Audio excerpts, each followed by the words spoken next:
Not a good half for Sacramento.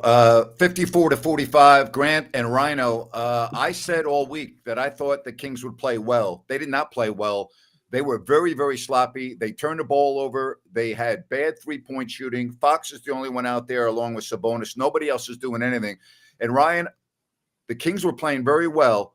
They were up by 7. Less than a minute left in the first quarter. They turned the ball over on 3 straight possessions. And from that point forward, it has been all New Orleans. Yeah, it has. They just haven't been able to really get it together on offense. And Grant, it was turnovers that were unforced for the most part. That's the thing that bugs me. And that's what kind of let New Orleans back in the second half. Kings are in trouble here. I mean, they played awful in that first half. And here's the other deal. Again, Keegan Murray got hurt. We don't know what's going on with him, whether he's going to come back. You're getting no production from anyone other than, well, I shouldn't say that. Harrison Barnes had 9, but you're not getting anything at all from Ellis. You're not getting anything at all from your bench. And, listen, New Orleans missed a couple of bunnies. Valanciunas missed 2 close. Murphy missed a couple close. The Kings are lucky, thanks to Fox making 2 threes in the final minute. They're lucky this is only a 9-point game. 100%, Grant. And you know what's really interesting to me? If you look at New Orleans' game plan, they're saying we're okay with Fox and Sabonis beating us, but we're not going to let the other guys like Ellis beat us because they're spreading the Kings out, forcing them to make one-on-one plays, which is why the assists are low. And bad free throw shooting. The Kings missed 4. Yeah. I thought another key play in that first half, and again, I'm looking at little things, but Brandon Ingram fouled Harrison Barnes on a breakaway. And it was his 3rd foul, but Barnes missed both free throws. It ended up being a good foul.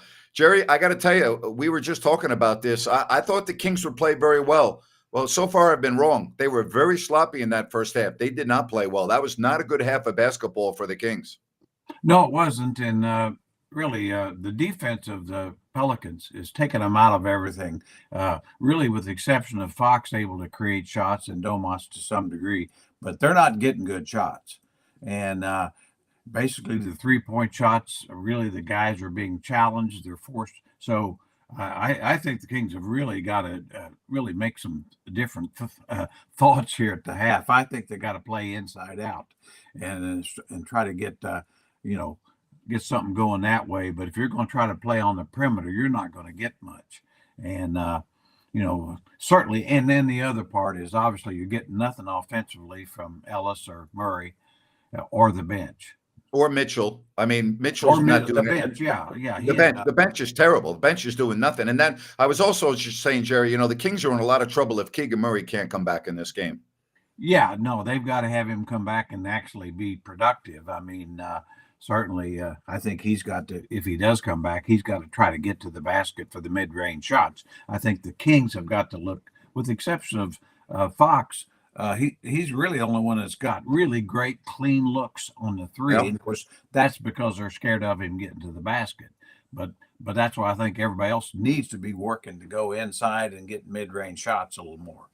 Ryan, a guy that we talked about that we didn't think would be that effective, or we didn't know if it would be that effective based on what we saw in the last game, was Brandon Ingram.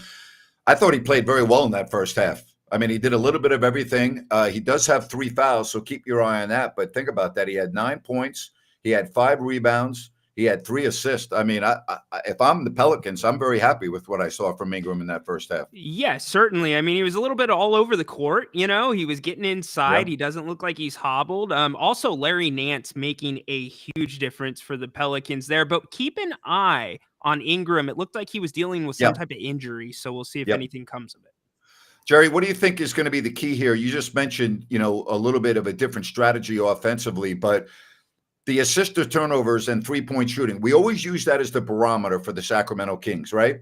Well, their assist to turnover ratio in that first half was terrible, okay? Their free throw shooting was terrible. So when you have more turnovers than you have assists and you miss 4 free throws, you're not going to win a big game on the road. That has to change. I'm going to look at assist to turnover. That must improve dramatically if the Kings are going to win this game. Oh, absolutely. I mean, they simply got so sloppy there in the second, about the middle of the second quarter. It's just unbelievable. 3 or 4 just ridiculous turnovers. And I mean, the Pelicans will do that. And the Kings were doing it to the Pelicans as well. They were forcing some turnovers. But you got it right. I mean, in this second half, if you don't have a 2-to-1 assist to turnover ratio, the Kings really don't have a chance. And then you're going to have some production, some offense from Ellis and Murray and the bench. You've got to have some points. All right, we appreciate all the comments. Can't let them set the tone. Well, they've already let them set the tone. They've already done that. We appreciate the super chat donation. Thank you very much. 3-point shots aren't going in. I would like to see them go inside more. That's what Jerry was saying. There's very little working for Sacramento right now, other than Fox and really Sabonis. I mean, I thought Harrison Barnes was okay in that first half. Yeah. But they're going to need more than that. They're just going to need more than that in the second half. Again, remember, the Pelicans have lost 6 in a row at home. But listen, they're playing for the same thing that the Kings are playing. You're going to get a hard-nosed effort in this second half. Pelicans got to be feeling really good right now. Jerry, before you came on, I thought the Kings' biggest snafu in that first half was the final minute of the first quarter. They had the ball and they were up by 7. They turned the ball over on 3 consecutive possessions in the final minute. And instead of going up by maybe double digits, it was only 24-22 at the end of the first quarter. That's where the momentum in this game started to change. Oh, exactly right. I couldn't agree more. And I mean, really at that time, before those sloppy turnovers, the Pelicans really were starting to, I thought, question themselves a little bit. Yes. Because they didn't play with any confidence, but they got back in the game. And then, like I say, I think the Kings too really are switching out too much. They're getting broken down. I mean, at some point, I'd almost say go under some screens if you have to. Let them shoot over the top a while. But they're breaking the Kings down, getting into the paint, drop-off passes. They're getting what they want. So, Coach Brown and staff, I think, they really need to make adjustments. We'll just have to see which ones they are and if they're going to win this ball game, because this exactly what happened in the first half is not going to win it. Yeah, spot on, Jerry. And you guys talked about the assist to turnover ratio. We know the Kings have finishers, but if I'm Mike Brown, you have to find ways and identify somebody on this roster, whether it's Davion Mitchell, somebody has to become the third distributor on this offense in the second half, because Fox and Sabonis clearly can't do it on their own, and the Pelicans know that they can't do it on their own. And Jerry, and that's a very good point, Ryan. I'm thinking that De'Aaron Fox may have to play the entire second half. I mean, when he was off the floor, bad things happened, and you had the extra time during the timeouts. The breaks are longer. You got the timeouts. I'm not so sure Mike Brown can take De'Aaron Fox off the floor, if he does, for more than a minute or two in this half. No, I agree. I mean, Fox is the only guy that can consistently get good shots. I think the Pelicans are doing a good job, on Sabonis as far as really covering some of his kickouts. And I think he needs to be a little more hungry offensively, because it's harder to get shots for guys that are covered. And maybe time to go for yourself a little bit. I'd like to see him shoot more of the mid-range shots himself. Condog, thank you very much for the message there. And as far as attacking Ingram, I think that the Pelicans right now would be even okay without Ingram on the floor. I know he's doing a little bit of everything. Here's what you said, Jerry, and Ryan, I want to get your take on this too. This happened in the last game that these teams played. Now, I know that New Orleans made a lot of threes in that game, but it started with dribble penetration and the breakdown of the Kings defense. The Kings defenders are not able to keep the Pelicans from their dribble penetration. And you're seeing what happens. It develops into a 3-on-2, a 2-on-1. And the Pelicans are passing very well in that second quarter. They turned it over in the first quarter, but they're breaking down the Kings defense too easily. Look at all the easy shots they had in the paint. That's got to stop in this second half. Yeah, they miss. Yeah, that's the key. I mean, really, those switching out and then basically still getting broken down. And Valanciunas and Nance each probably got 3 or 4 baskets just because Sabonis had to pick up a guard or a wing that had beaten his man. So, I wouldn't mind seeing him try zone for a while. Yeah, and guys, for my money, honestly, I know that the Kings have to do better with the on-ball defense, but I'm okay with it. They are better on-ball defenders than they are at closing out on defenders. And the previous 5 meetings, the Pelicans have made 8 threes typically by now. They've only shot 8. So I feel like the Kings are doing it. They just have to do it better. Well, part of it, though, I think, Rhino, is that you're right. I mean, I think they're doing a much better job on the threes, but by overplaying a little bit as much as they are, they're letting them get into the paint for the Yeah. drop-offs. But Yeah. I mean, I think that's kind of what the thinking was. We got to take the threes away, and now it's almost a case of, well, you might be better off to, other than Trey Murphy, nobody's really hurt you too much, and of course that guy is. Oh boy. He's Well, probably I think he's more talented than Ingram personally. Well, it's time for some predictions, guys. I'm sorry, I don't see it. The three barometers that we use for the Sacramento Kings team: 3-point shooting, free throw shooting, and assist to turnovers are all very subpar, and they're down 9. I just don't have a good feeling, especially with the uncertainty around Murray, the fact that the bench is doing nothing, the fact that the Pelicans are breaking down this Kings defense. I'm not seeing it right now. I think the Pelicans are going to win this game about 114 to 103.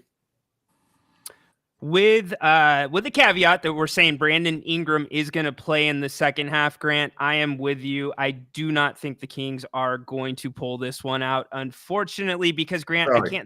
I can't think of a time this season where we've said the Kings have 9 turnovers and then the second half they only have like 1 or 2. It usually gets worse. So I'm going to say it's a 10-point game, New Orleans. Jerry?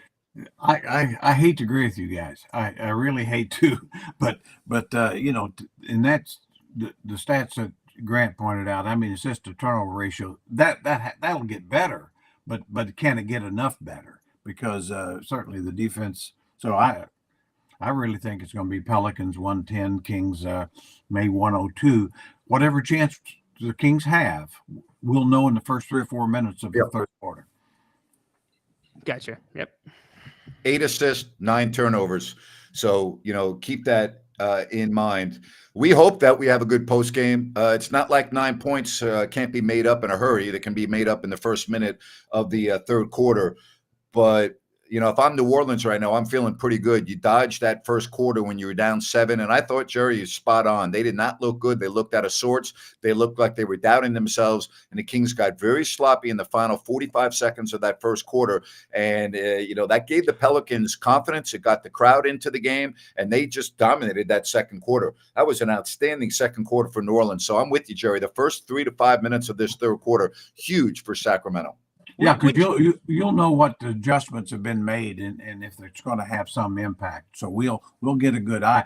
But your point, as you guys have both pointed out, I mean, it is 9 points. So it can be made up. But we need to see a different Kings team early on here in the third quarter. Do you guys think here in the second half the Kings will have as good of an opportunity to hop on the Pelicans like they did 3/4 of the way of the first quarter? Well, they could. I mean, I think the Pelicans, the one thing about the Pelicans, they have got to, there's no reason they won't feel overconfident coming out of halftime.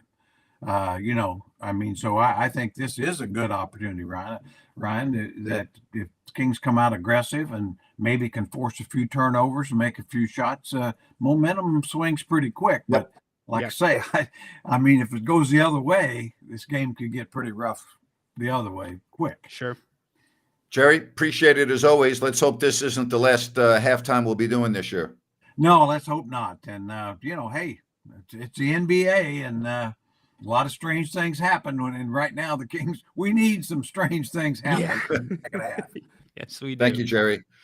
All right, Ryan, we'll be back on in a little more than an hour. Let's hope that we're saying light the beam. I hope we're getting lit up, buddy, for being negative and pessimistic and everything. So light us up. Well, there's nothing to be positive about in that first half. If people think we're being negative, you show me the positives. Because other than Fox and really Sabonis, I didn't see any positives in the first half. I was just saying negative because we all picked the Kings to lose. I know, but I'm reading the chat line a little bit. Well, again, correct me if I'm wrong. You only had 45 points in the biggest game of the year.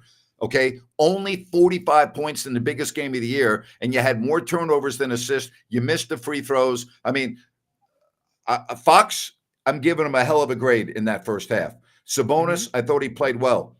Barnes, I thought he played okay, pretty well. But other than that, nothing. Nothing but Grant. At the end of the day, we watched this Pelicans team lose to the Lakers, and they had a bad first half with the turnovers. They continued it into the second half. We got to hope for that. Yep. Enjoy the second half, everybody. Let's hope that we have good news on the post-game show right here on If You Don't Like That. See you in a little bit.